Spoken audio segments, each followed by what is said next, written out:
사도행전 3장 1절부터 26절까지의 말씀을 우리 함께 교독하겠습니다. 제9시 기도 시간에 베드로와 요한이 성전에 올라갈새 나면서 못 걷게 된 이를 사람들이 메고 오니 이는 성전에 들어가는 사람들에게 구걸하기 위하여 날마다 미문이라는 성전문에 두는 자라.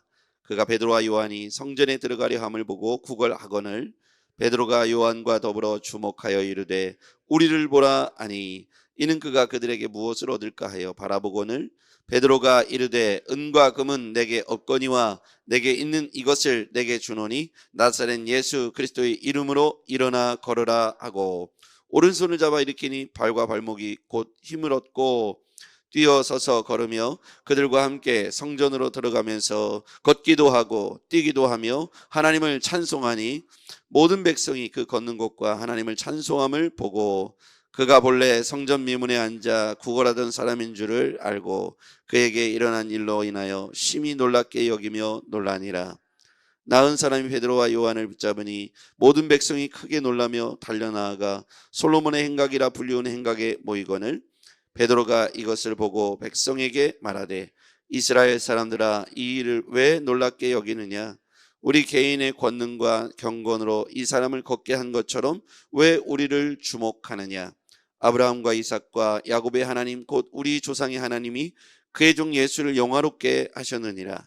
너희가 그를 넘겨주고 빌라도가 놓아주기로 결의한 것을 너희가 그 앞에서 거부하였으니 너희가 거룩하고 의로운 일을 거부하고 도리어 살인한 사람을 놓아주기를 구하여 생명의 주를 죽였도다. 그러나 하나님이 죽은 자 가운데서 그를 살리셨으니 우리가 이 일의 증인이라. 그 이름을 믿음으로 그 이름이 너희가 보고 아는 이 사람을 성하게 하였나니 예수로 말미암아 난 믿음이 너희 모든 사람 앞에서 이같이 완전히 낫게 하였느니라. 형제들아 너희가 알지 못하여서 그리하였으며 너희 관리들도 그리한 줄을 아노라. 그러나 하나님이 모든 선지자의 입을 통하여 자기의 그리스도께서 고난받으실 일을 미리 알게 하신 것을 이와 같이 이루셨느니라. 그러므로 너희가 회개하고 돌이켜 너희 죄 없이 함을 받으라. 이같이 하면 새롭게 되는 날이 주 앞으로부터 이를 것이요 또 주께서 너희를 위하여 예정하신 그리스도 곧 예수를 보내시리니 하나님이 영원 전부터 거룩한 선지자들의 입을 통하여 말씀하신 바 만물이 회복하실 때까지는 하늘이 마땅히 그를 받아두리라. 모세가 말하되 주 하나님이 너희를 위하여 너희 형제 중에서 나 같은 선지자 하나를 세울 것이니 너희가 무엇이든지 그의 모든 말을 들을 것이라. 누구든지 그 선지자의 말을 듣지 아니하는 자는 백성 중에서 멸망받으리라 하였고 또한 사무엘 때부터 이어 말한 모든 선지자도 이때를 가리켜 말하였느니라. 너희는 선지자들의 자손이요 또 하나님이 너희 조상과 더불어 세우신 언약의 자손이라. 아브라함에게 이르시기를 땅 위의 모든 족속이 너희 씨로 말미암아 복을 받으리라 하였으니 하나님이 그 종을 세워 복 주시려고 너희에게 먼저 보내사 너희로 하여금 돌이켜 각각 그 악함을 버리게 하셨느니라. 아멘. 오늘 이 말씀 가운데 아브라함의 복이 여러분과 저에게 있기를 주의 이름으로 축복합니다. 오늘 구걸하는 한 인생이 등장하죠. 성전 미문에 앉아서 구걸하는 사람이 등장합니다. 지난번에 성지순례 갔을 때 예루살렘 갈멜산 겟세마네 동산 그 어귀에서 이렇게 내려가는데 예루살렘이 이렇게 내려다 보이는 그 겟세마네 동산 이쪽에는요 묘가 이렇게 굉장히 많습니다. 그들은 이 예루살렘을 향하여서 묘를 쓰는 게 소망이죠. 그런데 그 가운데 이렇게 길을 걸어가는데 한 구걸하는 사람을 우연히 만났습니다. 오늘 성경에 등장하는 구걸하는 사람은 성전 미문에 앉아서 습관적으로 지나가는 사람들과 눈과 마주치면서 몇 푼의 돈을 구하는 것으로 자신의 삶을 이렇게 근근히 매일매일의 삶을 유지하는 그런 사람으로 보여집니다. 구걸하는 것이 날마다 이 사람의 몇 푼의 돈을 받는 것이 이 사람의 소원이죠. 그런데 그 소원을 이루어 가시는 과정 속에서 보면 은과 금을 기대했던 이의 기대와 달리 베드로와 요한이 은과 금은 없다고 말하며 나를 좀 보라 그러더니 나사렛 예수의 이름으로 일어나 걸으라 그러면서 그를 오른손으로 잡아 일으키니까 발과 발목에 힘을 얻어서 그가 걷고 뛰며 하나님을 찬양하고 성전 안에 들어와서 또 하나님을 찬양하고 이런 광경을 보게 됩니다. 그런데 사람들이 이 사람이 이렇게 나은 것을 보고 놀라지요. 왜 그렇게 되었을까? 베드로와 요한을 주목하자 베드로와 요한이 왜 나를 보고 주목하느냐? 내가 한 것이 아니다. 내가 한 것이 아니다. 나는 그저 이 일의 증인일 뿐이다. 부활하신 예수께서 오늘 너희의 믿음을 보시고 그와 같이 낫게 하신 것이다. 이러면서 이 사건이 전개됩니다. 그러면서 땅 위에 너희 모든 족속 가운데 너희 씨로 말미암아 복을 받을 것이다. 아브라함에게 약속하신 복을 마지막으로 언급하면서 이 본문이 맞춰집니다. 자, 오늘의 키워드를 같이 한번 볼게요. 제가 생각한 키워드는요, 저는 구걸이라고 생각했습니다. 그 다음에 단어는 은과 금이고요. 구걸은 2절 말씀에 나오죠. 나면서 못 걷게 된 이를 빼고 사람들이 메고 오니 이는 성전에 들어가는 사람들에게 구걸하기 위하여 날마다 미문이란 성전에 두는 자라. 3절에도 보면 그가 베드로와 요한이 성전에 들어가려 함을 보고 구걸하거늘. 구걸하는 사람에 대한 소개가 나오죠. 그래서 저는 구걸이라는 단어에 동그라미를 쳐봤습니다. 그 다음에 은과 금이죠. 구걸하는데 뭘 구걸했냐면 6절에 보니까 베드로가 이르되 은과 금은 내게 얻거니와. 구걸하는 인생의 가장 목표는 은과 금이었죠. 그런데 은과 금을 없다고 말하는 거예요. 그러면서 또 다른 이름을 말합니다. 은과 금을 너에게 줄 수 없고 없기 때문에 줄 수 없고 너에게 주고 싶은 이름이 있는데 그 바로 밑에 나오죠. 나사렛 예수 그리스도의 이름. 예수 그리스도의 이름, 그 이름을 은과 금을 대체하여 줍니다. 그랬더니 힘을 얻어요. 7절에 보면요, 발과 발목에 곧 힘을 얻었다고 했어요. 힘을 얻습니다. 제가 지금 강조하는 단어는 이 본문의 핵심 단어라고 생각해서 강조하는 겁니다. 그 다음에요, 15절에 보면 이것이 처음에 나왔던 증인에 관한 이야기로 이것이 이어지죠. 15절, 생명의 주를 죽였도다. 그러나 하나님이 죽은 자 가운데서 그를 살리셨으니 우리가 이 일의 증인이라. 이것이 이 본문을 이뤄가는 핵심 단어들로 오늘 예수께서 이 본문을 통해서 우리에게 던져주시는 메시지가 있습니다. 이 사도행전의 저자는 누가이지 않습니까? 누가는 오늘 이 본문에서 한 시선을 흐르는데 이게 뭐냐면 예수께서 부활하시면서 제자들에게 그 사역을 이어서 감당하라, 계승하라. 예수님의 사역을 제자들 때에서 계승한 것을 원하셨던 것이죠. 그러니까 예수님이 십자가에 달려 돌아가심으로 죽으심으로 사역이 종료된 것이 아니고 그 사역을 제자들, 그 당시에 12제자가 있었겠죠. 12제자 이후에는 또 다른 제자들을 삼았죠. 그 또 다른 제자들을 삼아서 여러분과 제가 된 거잖아요. 예수님께서 12제자를 통해서 3년 동안 공생의 사역을 통해서 그들을 가르치셨잖아요. 그리고 십자가의 사명을 감당하셨고 육체를 이 땅 가운데 남겨두지 않고 부활하셨습니다. 그 사역을 뒤이어서 사도행전에 보면 너희가 권능을 받고 예루살렘 온 유대와 사마리아 땅까지 이르되 증인되라 그랬어요. 이 말씀을 그대로 이어서 15절에 보면 우리가 이 일의 증인이라 이렇게 표현합니다. 이 증인은 예수께서 부활하셨고 지금도 살아계신 이름이라는 사실을 증언하는 것이죠.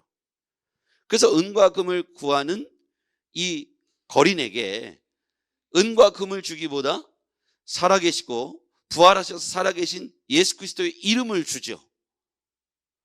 너희들이 죽었다고 생각한 그 예수가 살아나셨다는 거예요. 그는 사망 권세를 이기셨고 죽음에서도 부활하셨으니 네가 구걸하는 인생을 살아가는 것이 아니라 몇 푼의 돈이 중요한 것이 아니라 지금 내가 너에게 새로운 이름을 주겠다는 거예요. 그게 바로 살아계신 예수 그리스도, 부활하신 예수 그리스도 이름으로 걸으라는 겁니다. 그랬더니 걷고 뛰죠. 그때 사람들이 깜짝 놀랍니다. 어찌하여 이런 일이 생겼는가? 그래서 이스라엘 사람들아 12절 사람들이 막 몰려와서 솔로몬의 행각에 모였죠. 12절 같이 읽어볼게요. 시작. 베드로가 이것을 보고 백성에게 말하되 이스라엘 사람들아 이 일을 왜 놀랍게 여기느냐? 우리 개인의 권능과 경건으로 이 사람을 걷게 한 것처럼 왜 우리를 주목하느냐? 이게 신기한 일이다 생각하고 사람들이 모였을 거 아니에요. 이제까지 우리가 알던 거린인데 성전 미문에 앉아서 여기서 평생 이렇게 나면서부터 거린이 이제 이렇게 걷기가 어려웠기 때문에 거기서 이제 거린이로서 이렇게 하루하루 연명했던 그 사람을 사람들이 다 알고 있었던 거예요. 그런데 이 베드로와 요한이 와서 그를 일어나 이렇게 오른손을 잡아 끄는 거예요. 사람들이 다 쳐다봤을 거 아닙니까? 그 오른손을 잡아 일으키면서 나사렛 예수 그리스도의 이름으로 걸어라 하면서 이렇게 세웠어요. 그런데 사람들이 이제 몇 푼의 돈을 주는 것으로 다 지나쳤을 텐데 특별한 행동을 하니까 사람들이 지켜봤을 거 아닙니까? 그랬더니 이 사람이 정말 안진뱅이였는데 일어나서 걷고 뛰는 거예요. 우리 주변에서 만약에 이런 일이 보여진다면 아마 뉴스로 나왔겠죠. 동영상을 찍고 뭐 유튜브로 나오고 쇼츠로 나오고 막 난리가 났을 거예요. 요즘 같으면 그렇죠. 전 세계로 금방 생중계되고 난리가 났을 겁니다. 그 당시에 그 근동에 모인 사람들이 이게 입소문이 날 거 아닙니까? 그랬더니 이 솔로몬의 행각에 나와 있죠. 크게 놀랐습니다.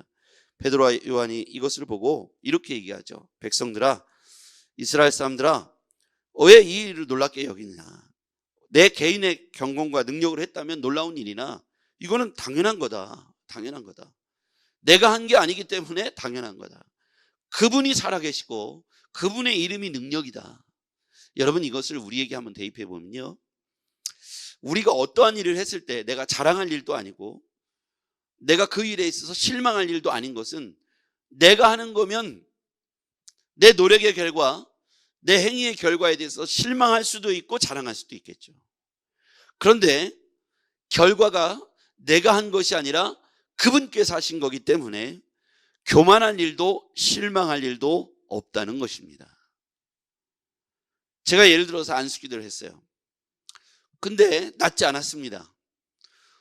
내가 기도했는데 왜 낫지 않았지? 라고 내가 실망한다면 그 안수기도의 주체가 저라고 착각하는 거예요. 나는 단지 그분의 이름을 의지해서 그분의 이름으로 안수기도 했을 뿐입니다. 나았어도 그분이 하신 거고 낫지 않았다면 아직 낫지 않은 것이죠. 이런 일들을 선교사님들의 간증에서 보면 자주 볼 수 있어요. 아프리카나 저 오지에서 선교하시는 선교사님들 보면 치유가 우리 여기 한국에서 기도하는 것보다 훨씬 다이나믹하고 급진적으로 이루어지는 이야기들을 많이 듣게 돼요. 심지어는 최근에 인도에서 게 아직도 그 시족 공동체인데요. 인도에서 한 마을에 들어가고 집회를 했는데 많은 사람이 모였어요. 그 가운데 우리로 말하면 마을의 이장쯤 되는 사람의 아들이 불치병이 있었던 거예요. 작년에 제가 들은 얘기인데 손을 얹고 기도했는데 정말 그 가운데에서 치유의 역사가 나타난 거예요. 그거 어떻게 됐겠어요? 그 동네는 다 시족사회인데 동시에 다 온전히 다 예수를 믿는 사건이 벌어진 거예요. 이런 이야기들은 굉장히 많습니다. 이빨이 아파서 배가 아파서 이런 일들 선교지에서 치유 사건이 굉장히 많이 증언되고 있어요. 어떻게 보면 우리가 옛날에 막 북치고 부흥회할 때 그런 일이 많았는데 지금 우리 한국교회에서는 이런 치유 사역이 많이 일어나고 있지 않은데 지금 저 중국 땅이나 공산권이나 저 어려운 아프리카나 이런 지역에서는요, 손을 얹고 기도하면 치유의 역사가 지금도 아주 다발적으로 많이 일어납니다. 왜 그런가 보니까 하나님께서 그 영혼들 구원에 급하시기 때문에 영혼 구원을 위하여 그 마을 전체가 구원받는 그 역사를 위해서 선교사님들에게 강력한 영권을 부으시고 역사하시더라고요. 생각해보면 선교사님들은 선교지 특성상 통성기도하거나 주여 삼창 기도하거나 이럴 수 있는 기회가 많지 않죠. 그런데도 그냥 얹고 기도하면 하나님이 그 현장에서 역사하시는 거예요. 이런 일을 보면 하나님께서 영혼 구원 사역에 지금도 전 세계적으로 놀라운 기적을 행하시고 있다는 겁니다. 지금 우리에게 일어나야 할 여러 기적과 역사 앞에서 우리는 생각해야 될 게 뭐냐면 우리는 그저 영혼 구원을 위하여 나사렛 예수 그리스도 이름을 강력하게 사용해야 될 줄 믿습니다. 내가 하는 게 아니고 그분이 하시기 때문에 그래요. 아까 말했죠. 예수님이 하시는 사역을 이어서 계승해야 될 게 우리라는 거예요. 12 제자이고 그 제자들의 제자가 우리예요. 그렇죠? 시기와 시절과 대륙을 뛰어넘어서 우리는 그분들의 제자가 된 거예요. 아브라함에게 약속하신 그 씨는 예수 그리스도예요. 자, 25절 말씀 볼게요. 25절 시작. 너희는 선지자들의 자손이요 또 하나님이 너희 조상과 더불어 세우신 언약의 자손이라. 아브라함에게 이르시기를 땅 위의 모든 족속이 너의 씨로 말미암아 복을 받으리라 하셨으니, 아브라함 때에서 쭉 내려가면 예수 그리스도, 그 씨가 예수 그리스도를 말하는 거예요. 그러면 예수 그리스도께서 세우신 12 제자가 있고 성경에 등장하지 않지만 이름 없이 등장하는 수많은 제자가 있어요. 수많은 제자들의 제자가 우리입니다. 저는 또 제가 지금 15년 전도사 생활 19년째 담임 목회하면서 지난주에도 제 제자가 왔다 갔고 우리 교회도 제 제자가 있죠. 손덕규 이사가 제 제자고 김성수 형제가 제 제자입니다. 뿐만 아니라 제가 가르친 제자들이 수백 명, 수천 명이 됩니다. 그러면 제가 가르친 제자 중에 정원호 목사는 늘사랑교회를 개척해서 거기서 또 복음을 전하는데, 지난 11월 달에 제가 집회를 갔을 때 100여 명, 120명이 호텔에 모여서 전도 집회를 했어요. 그래서 저는 무슨 생각을 하냐면, 여러분이 제 제자가 되고 제가 가르친 수많은 사람들이 있는데 저도 누군가의 제자로서 복음을 받아들였고, 여러분은 저를 통해서 또 복음을 소개받고 여러분에 의해서 또 누군가가 세워지게 될 겁니다. 이게요 언제 때부터 되냐면 아브라함 때부터 그 약속의 유업이 오늘 우리에게까지 온 것입니다. 그러면 우리는 우리의 힘과 능으로 하는 것이 아니라 우리는 그분의 사역을 계승하는 거예요. 예수 그리스도의 사역을 이어서 하는 거예요. 근데 예수님께서 뭐라고 하셨냐면, 너희들이 내가 했던 것 같이 하게 될 것이라고 말씀하셨어요. 예수님께서 하셨던 게 뭡니까? 병이 낫기를 위하여 기도하고 하면 귀신이 떠나가고 병이 나았다는 거고, 회개하라 천국이 가까이 왔다라고 말씀하시면 회개하는 사람들이 생겨나는 거예요. 그 뒤를 바로 이은 게 베드로지 않습니까? 베드로도 외치니까 3,000명이 회개하고 돌아왔고요. 오늘 성전 미문에서 그의 안진뱅이를 오른손을 잡아 일으키니 걷고 뛰는 역사가 벌어진 거예요. 그런 일들이 쭉 계속해서 우리에게도 일어난다는 거예요. 그러니까 베드로가 뭐라고 얘기했어요? 왜 나를 주목하느냐? 나의 경건과 권능으로 이 일을 한 것이 아니다. 여러분, 이게 무슨 얘기입니까? 나는 그분의 사역을 이어서 할 뿐이라는 거예요. 그래서 나는 그분의 이름으로, 우리도 역시 예수 그리스도의 이름으로 선포하고 세우고 치유를 하고 그리고 예수 그리스도의 복음을 전해야 될 줄 믿습니다. 우리는 그분의 증인의 사역을 이어서 가는 거예요. 아멘. 우리가 그분의 사역을 이어서 가는 거예요. 우리는 그분의 증인이 될 줄 믿습니다. 우리는 그분의 증인이에요. 그래서 우리가 우리의 힘과 능으로 될까 안 될까 걱정하는 것은 우리의 교만입니다. 우리는 그저 그분의 일을 그분의 이름으로 선포할 뿐입니다. 그러면 그분께서 일하시는 거죠. 그분께서 이루어 가시는 겁니다. 그래서 저는 분명하게 확신하는 건 그분은 하나님이시잖아요. 못하실 게 없으십니다.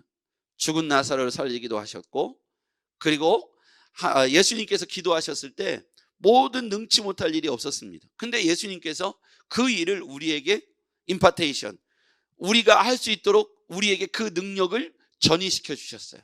그 능력을 우리에게 부어주셨다는 거예요. 그래서 우리는 그분의 이름으로 선포하면 되는 거예요. 우리의 힘으로 되는 게 아니라 그분의 능력으로 될 줄 믿습니다. 죽어 있는 것 같은데 그분의 이름이 들어가면 살아나요. 아무것도 없는 것 같은데 그분의 이름이 들어가면 살아나더라고요. 저는 살아나게 될 줄 믿습니다. 여러분이 먼저 살아나길 바랍니다. 여러분이 회복되고 치유되길 바랍니다. 그리고 여러분이 만나는 사람들에게 주의 이름으로 선포하십시오. 그분의 능력과 그분의 이름이 우리를 살리고 세울 줄 믿습니다. 오늘 베드로와 요한이 선포한 그분의 이름은 예수 그리스도입니다. 우리도 그 예수 그리스도의 이름을 선포하면서 그분의 능력을 힘입어 우리의 삶에 우리가 살아나고 우리가 만나는 사람들을 살렸으면 좋겠습니다. 기도하겠습니다. 전능하신 아버지 하나님, 우리가 만나야 될 이름은 예수 그리스도의 이름입니다. 그분의 이름으로 세상에 선포하고 그분의 이름으로 치유를 선포하고 우리가 치유되고 아버지 하나님 우리를 만나는 사람들에게 치유를 선포하여 그들의 삶도 우리와 같이 예수 그리스도를 따르는 제자의 삶이 되도록 축복해 주시옵소서. 예수님의 이름으로 기도했습니다. 아멘.